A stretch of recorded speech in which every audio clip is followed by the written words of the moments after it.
Well, hello, my name is Rob Talbot. I'm glad that you're listening to my little video for the month. And I want to share some things that I've been talking with clients about, some thinking that's going on inside my mind, some truths that I guess a lot of people don't know there's another option for. When we start thinking about investing, we think, you got to take risks to get rewards. That's what people tell us. You got to take a risk to get a reward. And while that is partially true, many people do not know that there are options and ways to invest your money that doesn't have to have a lot of risk. And I'm kind of an advocate for that because in my 30 years of investing, I have experienced some extreme losses. Um, I didn't even change my investments. I just let it ride, just like they teach you to. Let it ride.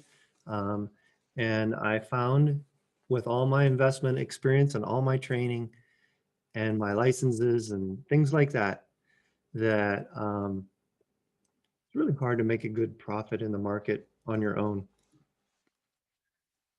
These big companies, they know how to do it, and they have products that can actually give you opportunities that you didn't know existed.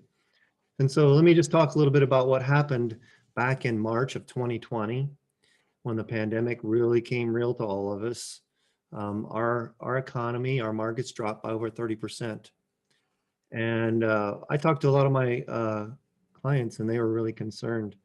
They felt like they didn't see that coming. And who did see a pandemic coming, right? But pandemics don't come along very often, right? And so, but we talked about, boy, I wish I'd have known. There's some things that we could have maybe done, and uh, and lo and behold, by the end of 2021, many of those same people by the end of 2021 had their best returns in their accounts than they'd ever had their whole life. And why is that? Well, the truth is things are happening in our economy that are not really a reflection of a true economic uh, realities. Our government has gotten quite involved in things, and the Fed funds have been manipulated to help our economy stay healthy. And take a look at this chart that I've got up on the screen.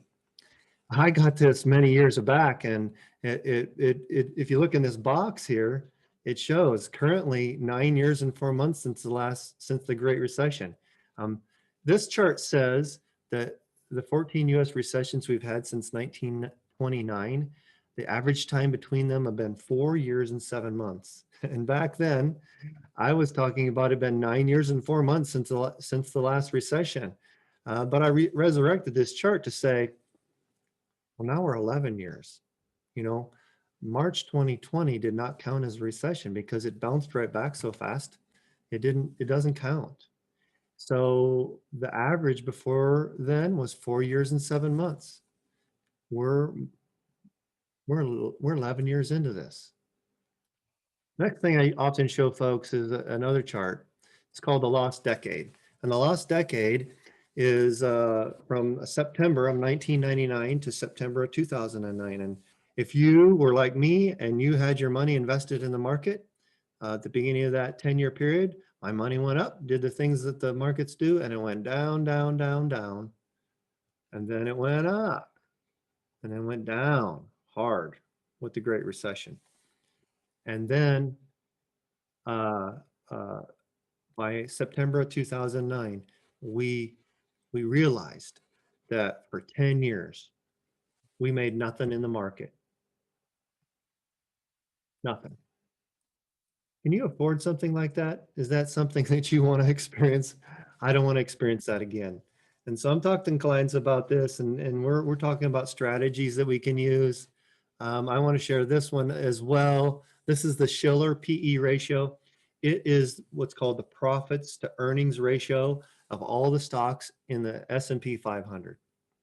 And if you take a look at this chart, and you can go out and find it, I've got the link right here at the bottom of my screen here as well. You can go look at this, it gets updated. This is right until February 1st. I'm sure they'll do another one in March soon. But it shows us how expensive stocks were at 1929 before the Great Depression, shows us how expensive stocks were in 2001, the dot-com bubble, and how that happened.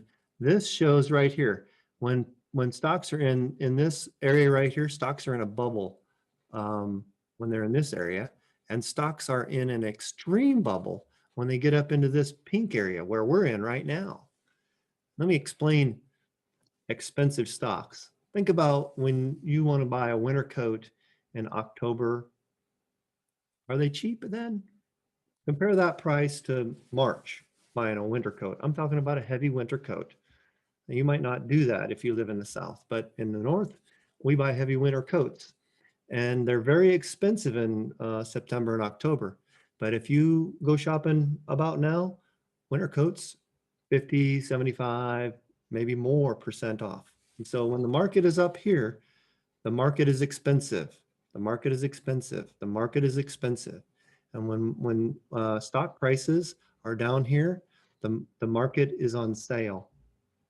It's cheap. Okay. And so right now, the market is very expensive and it's in an extreme bubble. So if you want to talk about what's happening with you, if you're comfortable with the fact that we've gone 11 years since the last recession, if that's not a concern to you, that's fine. But if it is, I'd enjoy talking to you and looking at your situation, see if I can help you with that. As you understand, my two main things that I work with folks is reducing debt permanently, reducing taxes, and helping you have more spendable income.